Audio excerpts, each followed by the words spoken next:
नमस्कार, आप देख रहे हैं द इंडिया टॉप। मैं हूं आदेश पुरी। आज 28 सितंबर है और इस वीडियो में हम चर्चा करते हैं देश और बिहार से प्रकाशित होने वाले समाचार पत्रों की वैसी खबरों का जिनका सीधा संबंध आपके और हमारे जीवन से है। चलिए शुरुआत करते हैं। सबसे पहली खबर हमने लिया है जनसत्ता से। इसमें दिया है कि दिल्ली में 2020 में हुए दंगे पूर्व नियोजित साजिश, और ऐसा कहा है उच्च न्यायालय ने। दिल्ली हाई कोर्ट ने कहा ये बातें।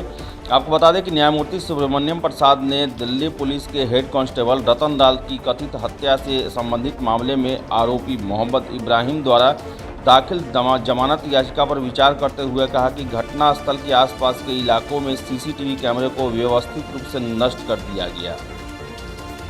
वही अगली खबर जनसत्ता से। पूर्वी लद्दाख में सीमा के पास चीन ने 80 से ज़्यादा शिविर लगाए।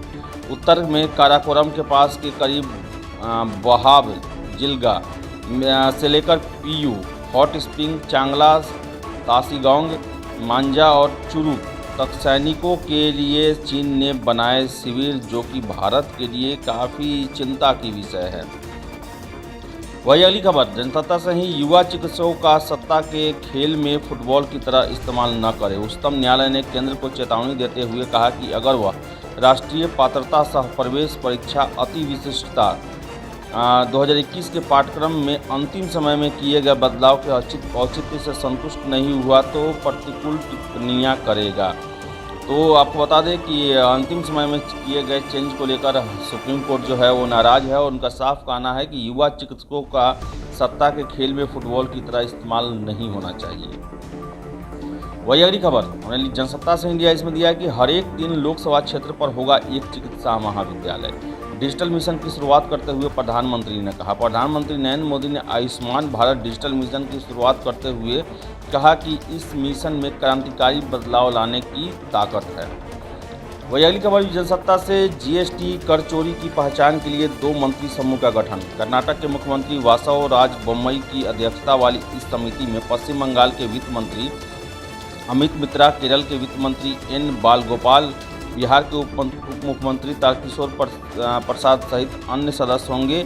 और ये जो है वो मौजूदा कर स्लैब, जीएसटी से छूट प्राप्त वस्तुओं की समीक्षा करने और कर चोरी के संभावित स्रोतों की पहचान करने के लिए राज्य के लिए जो है इनका गठन किया गया है। वही अगली खबर हमने लिया है दैनिक जागरण से, जिसमें दिया हुआ है कि सेहत की कुंडली होगी तैयार। बड़ा कदम है। प्रधानमंत्री मोदी ने आयुष्मान भारत डिजिटल मिशन की शुरुआत की। आपको बताते चले कि देश में अब हर नागरिक की सेहत डिजिटल कुंडली तैयार की जाएगी, यानी प्रत्येक नागरिक का स्वास्थ्य संबंधी ब्यौरा डिजिटल तरीके से सुरक्षित रखा जाएगा। प्रधानमंत्री नरेंद्र मोदी ने सोमवार को आयुष्मान भारत डिजिटल मिशन की शुरुआत की। इसके तहत लोगों की डिजिटल स्वास्थ्य पहचान पत्र प्रदान किया जाएगा, जिनमें उनका स्वास्थ्य संबंधी रिकॉर्ड दर्ज होगा। प्रधानमंत्री ने कहा कि इस मिशन से स्वास्थ्य सुविधाओं के क्षेत्र में क्रांतिकारी बदलाव लाने की ताकत है। वही अगली खबर दैनिक जागरण के राष्ट्रीय संस्करण से हमने लिया है। इसमें दिया है कि वसूली में लिप्त अफसरों को तो जेल भेजा जाए, ऐसा कहा है सुप्रीम कोर्ट ने। आपको बताते चले कि सुप्रीम कोर्ट ने सोमवार को कहा कि जो पुलिस अधिकारी अनुकूल सरकार के साथ तालमेल बिठाकर गलत तरीकों से पैसा कमाते हैं, उन्हें सरकार बदलने पर अपनी करनी का भुगतान करना पड़ता है। चीफ जस्टिस एनवी रमन्ना ने कहा कि इस श्रेणी में आने वाले पुलिस वालों को संरक्षित नहीं किया जाना चाहिए, बल्कि उन्हें जेल में डाल देना चाहिए। वही अगली खबर दैनिक जागरण के राष्ट्रीय संस्करण से। विदेशी पर्यटकों के आने का जल्द होगा शुरू सिलसिला। विश्व पर्यटन दिवस के मौके पर पर्यटन एवं संस्कृति मंत्री ने दिए संकेत। पीएम ने 5 लाख पर्यटकों को मुफ्त ई वीज़ा देने का किया ऐलान। अक्टूबर से शुरू हो सकता है विदेशी पर्यटकों का आने का सिलसिला। वही अगली खबर भी दैनिक जागरण के राष्ट्रीय संस्करण से। जेएनयू बीएचयू को बहुत जल्द ही मिल सकते हैं नए कुलपति। आधा दर्जन केंद्रीय विश्वविद्यालयों में अभी भी खाली है कुलपति की सीटें। तो जेएनयू और बीएचयू जैसे बड़े सेंट्रल यूनिवर्सिटी में बहुत जल्द वाइस चांसलर की नियुक्ति हो सकती है। वही अगली खबर हमने लिया है दैनिक जागरण के राष्ट्रीय संस्करण से। इसमें दिया कि शिक्षण संस्थानों का सरकारी सहायता प्राप्त करना मौलिक अधिकार नहीं। सुप्रीम कोर्ट ने सोमवार को कहा कि सहायता प्राप्त करना मौलिक अधिकार नहीं है और सरकार को शिक्षण संस्थानों को मदद देने के बारे में फैसला करने के लिए वित्तीय बाधाओं और कर्मियों जैसे कारकों को संज्ञान में लेना चाहिए। वही अगली खबर भी दैनिक जागरण के राष्ट्रीय संस्करण से। राजस्थान में भर्ती परीक्षा में 1.5 घंटे पहले पेपर लीक, 1.5 करोड़ में बेची गई डिवाइस। आपको बताया चले कि राजस्थान में रविवार को आयोजित शिक्षक पात्रता परीक्षा में धांधली के सारे रिकॉर्ड टूट गए। सरकार भले अब तक की सबसे बड़ी भर्ती परीक्षा कराने का दम भर रही हो, लेकिन नकल कराने वालों के सामने उनकी नहीं चली। परीक्षा शुरू होने से 1.5 घंटे पहले ही पेपर लीक हो गया। सरकार इसे स्वीकार नहीं रही पर जांच भी करा रही है।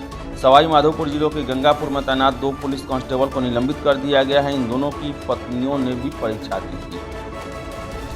तो अगली खबर हमने लिया है दैनिक जागरण के राष्ट्रीय संस्करण से ही। कोरोना के सक्रिय मामले 191 दिनों में सबसे कम। देश भर में अब तक 86 करोड़ 87 लाख टीके लगाए जा चुके हैं।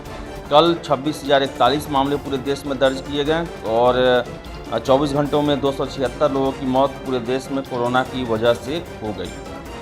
अगली खबर भी दैनिक जागरण से। दाढ़ी कटाने पर तालिबान पर रोक। बंदूक के दम पर अफगानिस्तान की सत्ता में काबिज होने वाले तालिबान ने अब दाढ़ी कटाने या शेविंग करने पर भी रोक लगा दी है। सैलून संचालकों और अन्य को जारी पत्र में दाढ़ी काटने अथवा शेविंग करने को इस्लामी कानून का उल्लंघन बताया गया है और ऐसा करने वालों को सख्त सजा की भी चेतावनी दी गई है। वही अगली खबर दैनिक जागरण बिहार से है। हाई कोर्ट में 8 जजों के नियुक्ति प्रस्ताव को मंजूरी। सुप्रीम कोर्ट कोलेजियम ने 6 वकीलों और 2 न्यायिक अधिकारियों को प्रोन्नत कर पटना हाई कोर्ट का न्यायाधीश बनाए जाने की प्रस्ताव को मंजूरी दे दी है। वही अगली खबर भी दैनिक जागरण से। बक्सर से भागलपुर के बीच बनेगा एक्सप्रेसवे, 2 दिनों में केंद्र को भेजा जाएगा प्रस्ताव।